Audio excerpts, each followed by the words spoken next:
Hello student, तो आपके book में इक्वेशन ऑफ मोशन ग्रेविटेशन के लिए क्या यूज करना है ये नहीं दे रखा है, क्योंकि अभी वो लोग क्या समझते हैं कि आपने लॉज ऑफ मोशन पढ़ा हुआ है तो उसी को बस आप समझ के आगे बढ़ जाओगे, लेकिन ऐसा है नहीं। ठीक है, लेकिन मेरा मानना है कि जो इक्वेशन ऑफ मोशन ग्रेविटेशन के लिए भी सिमिलर है, बस आपको छोटी सी एक टॉपिक है उसको मालूम होना चाहिए, वो है फ्री फॉल। अगर किसी भी इंसान को फ्री फॉल के बारे में मालूम है तो इक्वेशन ऑफ मोशन को बहुत आराम से ग्रेविटेशन चैप्टर में इस्तेमाल कर सकता है। और इक्वेशन ऑफ मोशन बहुत बड़ी चीज हो गई यार, कि मतलब किसी स्टोन को ऐसे ड्रॉप कर दिए, ठीक है, अब बताओ कि जरा उसकी वेलोसिटी, उसका टाइम कुछ देर रखेगा, उसका एक्सीलरेशन पूछ लेगा, सॉरी उसका एक्सीलरेशन तो ड्यू टू ग्रेविटी रहेगा, ठीक है, उसका टाइम पूछ लेगा, उसका डिस्प्लेसमेंट पूछ लेगा, उसका हाइट, वही हाइट पूछ लेगा, उसकी फाइनल वेलोसिटी, उसकी इनिशियल वेलोसिटी, ये सब पूछ लेगा। तो भाई बार बार ग्रेविटेशन चैप्टर में भी तो मोशन होगा, मोशन के अंदर मैकेनिक का ही पार्ट है ग्रेविटेशन, तो आपको बार बार वो भी डिस्टर्ब करेगा। यहां तक कि आप नीट लेवल तक पढ़ोगे। अगर मेरी बात नहीं समझ में आ रही हो चेक कर लो, अगर आपको लग रहा हो कि मुझे ऐसे नीट में इस्तेमाल होगा, हाँ पक्का मैं बोल रहा हूं, जाके आप चेक कर लो। नीट वाले भी इस पे इसी छोटी सी चीजों की वजह से डिस्टर्ब हो जाते हैं, जब यहां पे कॉन्सेप्ट क्लियर नहीं होता है। बहुत आसानी से समझने की कोशिश करना चाहिए। मैं आपको बताऊंगा इक्वेशन ऑफ मोशन को कैसे यूज किया जाए, चंद लम्हों में अभी समझ में आ जाएगा। इक्वेशन ऑफ मोशन को कैसे यूज किया जाए ग्रेविटेशन के लिए। अगर नॉर्मल मैकेनिक्स में आप पढ़ते थे, नॉर्मल लॉज ऑफ मोशन में, कि भाई कोई ऑब्जेक्ट किसी भी एक्सीलरेशन से जा रहा है, उसकी शुरुआत की वेलोसिटी कुछ है, उसकी फाइनल वेलोसिटी कुछ है, उसका टाइम बताओ, उसकी डिस्प्लेसमेंट बताओ, ये सब होता था। लेकिन अभी इसी इक्वेशन ऑफ मोशन को थोड़ा अंदाज बदल जाएगा, उसको कहीं ना कहीं हवाई फायर करेंगे, ऊपर फेंकेंगे, कभी नीचे फेंकेंगे, इसके अलावा कुछ होता है क्या? अरे भाई कभी कभी हॉरिजॉन्टली भी फेंकेंगे, है कि सॉरी हॉरिजॉन्टली बोल रहा हूं, कभी कभी क्या ऐसे प्रोजेक्टाइल मोशन करेंगे, पत्थर को फेंकते हैं ना, तो एक्स वाई डायरेक्शन दोनों में जाएगा, लेकिन इसके अलावा कहीं ना कहीं ऊपर और नीचे ही जाएगा, इसके अलावा कुछ नहीं होने वाला है। तो उसके बारे में हम पूरा बात करेंगे, क्योंकि उसी का तो दौर है यार, एस्ट्रोनॉमी उसी का तो दौर है आजकल, है कि नहीं? लोग हवा में ही रहना चाहते हैं, तो वहां पे कैसे पहुंचेंगे? मोशन से ना। तो मोशन ग्रेविटेशन में समझना चाहिए भाई इक्वेशन ऑफ मोशन, वो बहुत ही ज्यादा जरूरी है। मैंने बोला उसके लिए एक छोटा सा टर्म है यार, that is called free fall. यहां पे मैं लिख दे रहा हूं फ्री फॉल। आप सोच रहे हो कि सर ये तो एक छोटा सा टॉपिक है और ये आप मेरे बुक में दे रखा है। सही बात है, मैं वही बताना चाहता हूं। ठीक है, फ्री फॉल क्या होता है बेटा? किसी भी ऑब्जेक्ट पर बिना किसी एक्सटर्नल फोर्स लगाए हुए ड्रॉप कर देना, छोड़ देना, ठीक है, that is called free fall. तो फिर ये ऑब्जेक्ट आया क्यों नीचे? That is the main question. Without applying any external force, if an object is coming down without any external force, अगर आप सोच लो, अगर वो जा रही है ऑब्जेक्ट जस्ट नीचे की तरफ आ रही है बिना किसी एक्सटर्नल फोर्स के, तो जाहिर सी बात है वो फोर्स कौन सा होगा जो इस पर लग रहा है? कौन सा फोर्स होगा? Gravitational force. इसका एक्सीलरेशन क्या होगा? मैंने बोला था मूवमेंट है जहां एक्सीलरेशन है वहां ऑब्वियस सी बात है, अगर कोई ऑब्जेक्ट चल रहा है तो एक्सीलरेशन जरूर होगा। तो इसका एक्सीलरेशन क्या होगा बेटा? इस एक्सीलरेशन का नाम है acceleration due to gravity, that is denoted by small G. तो एक्सीलरेशन फ्री फॉल में without applying any external force object is moving downward. Object यही तो होता है भाई, नीचे की तरफ जाने लगता है बिना किसी एक्सटर्नल फोर्स लगाए हुए। वो जो ग्रेविटी होती है, वहां पे जो एक्सीलरेशन होता है, उसी को हम लोग एक्सीलरेशन ड्यू टू ग्रेविटी बोलते हैं। सिर्फ इतना सा फर्क होता है, इतना सा फर्क है, काम निकल जाएगा अभी देखना। अब उसके बाद एक ही जगह पर जी रखो, फौरन चैप्टर कौन सा पहुंच गए? ग्रेविटेशन। बस इतना ही करना है।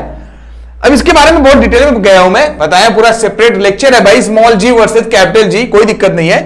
बट यहां पे आप देखो जरा, अब आपने पढ़ा हुआ है कि F is equal to M into A, Newton second law, बहुत डिटेल में बताया हुआ। F is equal to M A. किसी ऑब्जेक्ट पर जब फोर्स लगाओगे तो ऑब्जेक्ट एक्सेलरेट करेगी या करने की कोशिश करेगी। दैट इज नॉट कंपल्सरी कि ऑब्जेक्ट पर अगर फोर्स लगाया जाए तो ऑब्जेक्ट मूव कर जाए, ऐसा जरूरी नहीं है, बट कोशिश करेगी।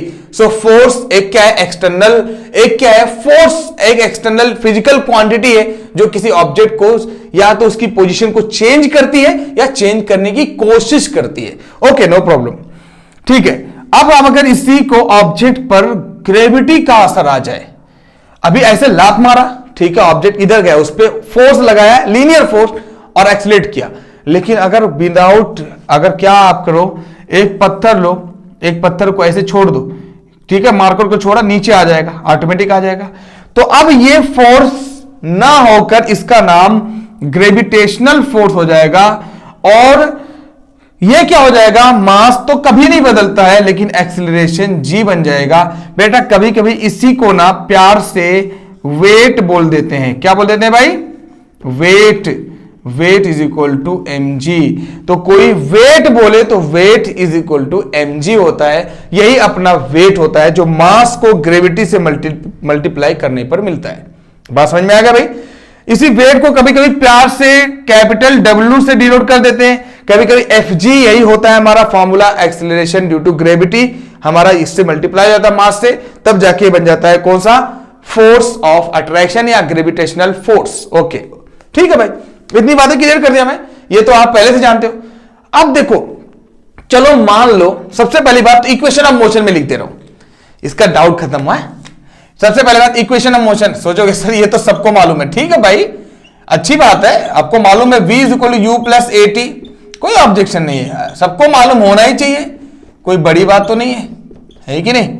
फिर v square minus C square is equal to 2as, कोई बोलता है v square is equal to U square plus 2s, कोई टेंशन नहीं भाई, जैसी मर्जी जैसा बोलो, ठीक है। चलो एक पत्थर लेते हैं ऐसे ऊपर हाइट पर और उसको छोड़ देते हैं। मान लो एक टावर पे हो, आप एक टावर पे हो, उस पत्थर को छोड़ दोगे, ये जमीन है, तो भाई पत्थर कैसे आएगा, नीचे की तरफ आ जाएगा। छोड़ने पर बिना किसी फोर्स लगाए हुए ऑब्जेक्ट को छोड़ दो, ये एक्सीलरेशन बराबर जी से ऑटोमेटिक नीचे आ जाएगा। भाई क्या आएगा कि नहीं आएगा, बताओ ना, आएगा ना भाई, आएगा ही, इसी पे न्यूटन ने अपना जिंदगी कमा दी है कि नहीं। तो अब बताओ जरा, यही v बराबर क्या बन जाएगा बेटा, v is equal to U plus A के जगह पर क्या बन जाएगा, जी टी। यही दूसरा फॉर्मूला क्या बन जाएगा, बहुत आसान है यार, s is equal to U T plus half G और टी स्क्वायर बन जाएगा। ये तीसरा क्या हो जाएगा, v square minus U square is equal to 2g। और अब बताओ, जब भी कोई ऊपर से नीचे कोई भी लेंथ को मेजर किया जाता है बेटा, तो उसको स्टैंडर्ड लैंग्वेज में, स्टैंडर्ड टर्म में क्या बोलते हैं, उसको हम लोग हाइट बोलते हैं। क्या बोलते हैं भाई, हाइट, ठीक है, HEIGHT, हाइट। तो उसको हम लोग GH बोल देंगे, हाइट बोल देंगे यार, डिस्प्लेसमेंट नहीं बोलोगे इसके लिए, कोई चीज हाइट है ना तो हाइट बोल देंगे। फॉर्मूला बदल गया यार, ग्रेविटेशन में आ गया, कौन सी बड़ी बात है, कौन सा नया चीज बता रहा हूं। लेकिन देखना 70% से ज्यादा आपके एनसीईआरटी बुक में इसी पर बेस्ड क्वेश्चंस होते हैं, चेक कर लेना, चेक कर लेना, मैं दावा कर रहा हूं इसी पर होंगे। वो तो डायरेक्ट फार्मूले पे बहुत कम नजर आते हैं, इस पर डायरेक्ट नजर आते हैं। उसके बाद मान लो कोई बोलेगा नहीं, मैं तो एक पत्थर जमीन से आसमान में फेंकना चाहता हूं, इधर फेंक दिया, अब यहां पे नहीं रहेगा पत्थर। हाँ, कोई बोलेगा मैं ऐसे फेंकना चाहता हूं इधर ऊपर की तरफ, सही बात है भाई, मर्जी है आपकी चलेगी, थोड़ी ना आप कैसे भी ऊपर भी तो फेंक सकते हो। तो भाई आप अगर ऊपर की तरफ पत्थर को फेंकोगे, मान लो अभी फिलहाल यहां पे पहुंच गया, तो एक्सीलरेशन तो बोलेगी नहीं भाई, ग्रेविटी बोलेगी नहीं, मेरे खिलाफ मत जाना, मैं ऊपर। ग्रेविटी तो क्या करती है, हमेशा किसी भी ऑब्जेक्ट को अपने तरफ अट्रैक्ट करती, नीचे की तरफ खींचती। अर्थ हमारा नीचे मैग्नेट है भाई, तो किसी भी ऑब्जेक्ट को नीचे की तरफ खींचेगा। लेकिन आप जबरदस्ती फोर्स लगाकर ऊपर की तरफ डाल दिए अगर, तो क्या करेगी, ग्रेविटी इसको बार बार नीचे लाएगी, बार बार नीचे लाएगी। तो ग्रेविटी बार बार इसका अपोजिशन करेगी, बार बार इसके अगेंस्ट में जाएगी, बोलेगी नहीं तुमको नहीं जाना है। यही वजह होता है कि किसी ऑब्जेक्ट को जब फेंकते हो तो ऊपर जाकर कहीं ना कहीं जाकर फिर से वो वहां पे रुककर फिर से ग्रेविटी की वजह से नीचे आ जाता है। कैसे भी आप फेंको ना, देखो यहां पर गया, उसके बाद वापस फिर नीचे आ गया, ठीक है। क्यों ऐसा क्यों हो जाता है, क्योंकि ऑब्जेक्ट क्या है यार, ऑब्जेक्ट जाता है लेकिन ग्रेविटी उसको उसके अपोजिशन में जाती है, नहीं अपने तरफ खींचती है। खींचते खींचते ग्रेविटी कामयाब हो जाती है और ऑब्जेक्ट को अपने तरफ खींच लेती है। लेकिन एक ऐसा वक्त जाएगा, एक ऐसा वक्त आता है जब कभी रॉकेट को लॉन्च किया जाता है, तो इतनी ऊंचाई पर चली जाती है, इतनी ऊंचाई पर चली जाती है कि अर्थ इतना कमजोर पड़ जाती है बेचारी कि उसको खींच नहीं पाती, और वो बहुत ही उसके ऊपर बहुत कम ग्रेविटी खिंचाव होता है और आराम से क्या है ऊपर ऊपर घूमती रहती है, जैसे सैटेलाइट ले लो। ठीक है, तो एक्सेलरेशन ड्यू टू ग्रेविटी, अगरचे कहीं कोई ऑब्जेक्ट को नीचे से ऊपर की तरफ फेंक रहे हो अपवर्ड डायरेक्शन में, अगर अपवर्ड डायरेक्शन में किसी ऑब्जेक्ट को फेंक रहे हो तो एक्सेलरेशन माइनस लोगे। अगर बेटा डाउनवर्ड अगर फेंक रहे हो, डाउनवर्ड अगर डाउनवर्ड फेंक रहे हो तो याद रखना कभी भी एक्सेलरेशन जो है हम लेंगे क्या, पॉजिटिव लेंगे, ग्रेविटी पॉजिटिव लेंगे। और अगर किसी ऑब्जेक्ट को अपवर्ड नीचे से ऊपर की तरफ फेंक रहे हैं तो माइनस लेना। तो फॉर्मूला बदल जाएगा यार, पहला फॉर्मूला हो जाएगा v is equal to U minus G T हो जाएगा, और क्या दूसरा क्या बन जाएगा, s is equal to U T minus half G T square बन जाएगा। बात समझ में आया।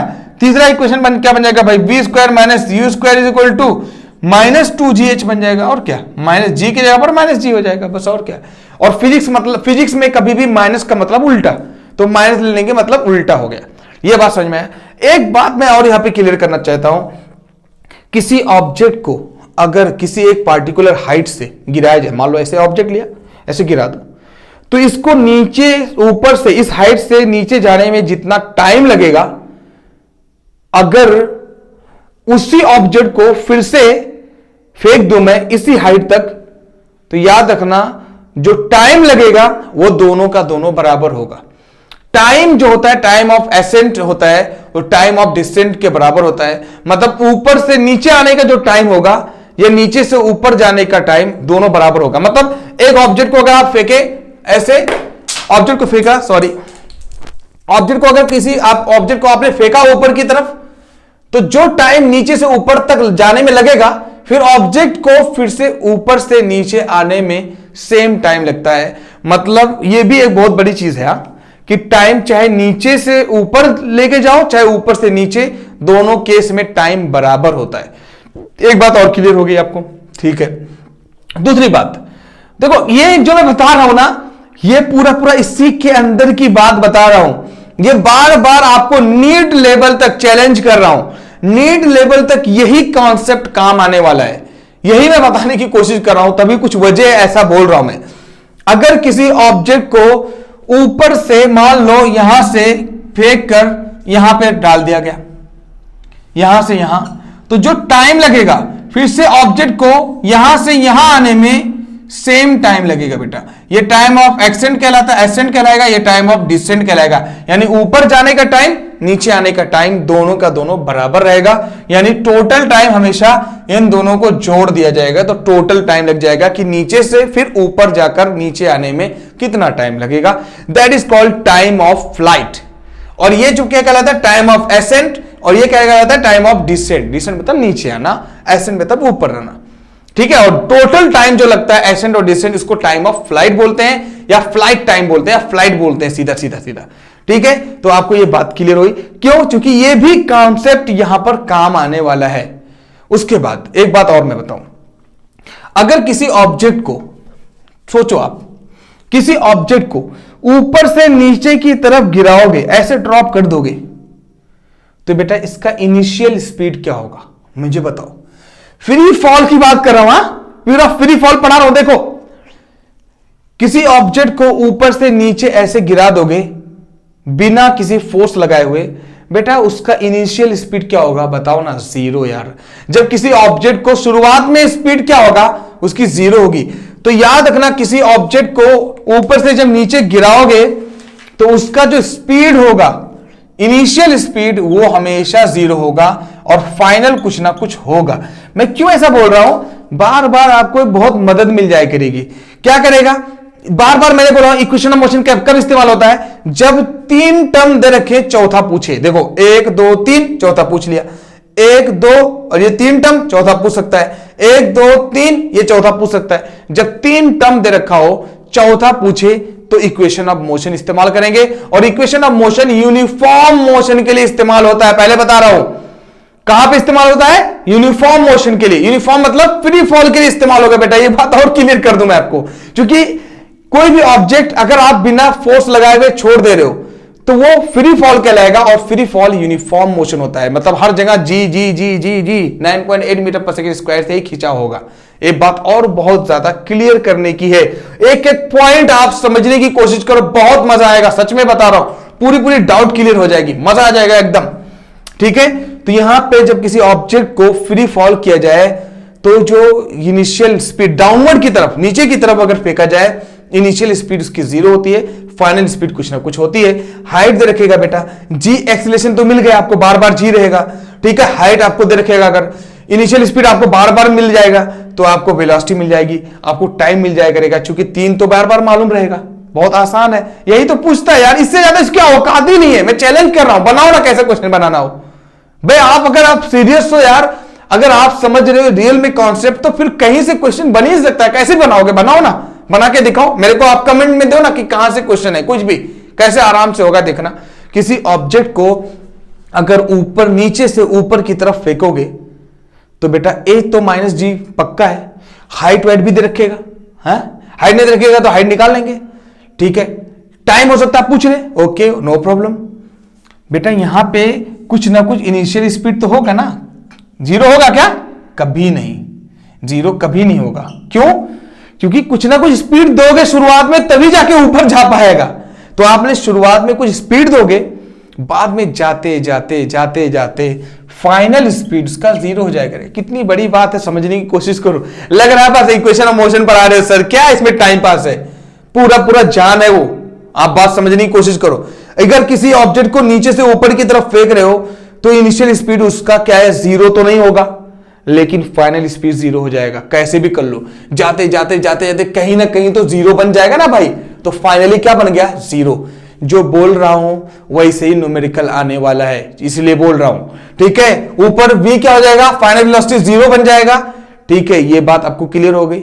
ये कॉन्सेप्ट आपको दिमाग में रखना है। ठीक है, कैसे भी घुसा लो, बस चाहिए अगर आपके ब्रेन के अंदर ये आपके कॉन्सेप्ट अगर ये है तो ऑब्वियस सी बात है पूरा पूरा चैप्टर ऐसे मजाक की तरह निकलता चला जाएगा। ठीक है, मैं अभी न्यूमेरिकल इस लेक्चर के बाद अभी जस्ट आपको न्यूमेरिकल्स कराता हूं, इससे रिलेटेड और ग्रेविटेशन से जितने भी रिलेटेड हैं वो पूरा पूरा न्यूमेरिकल कराता हूं, फिर आपको समझ में आएगा कि रियल में इसका यूज क्या है।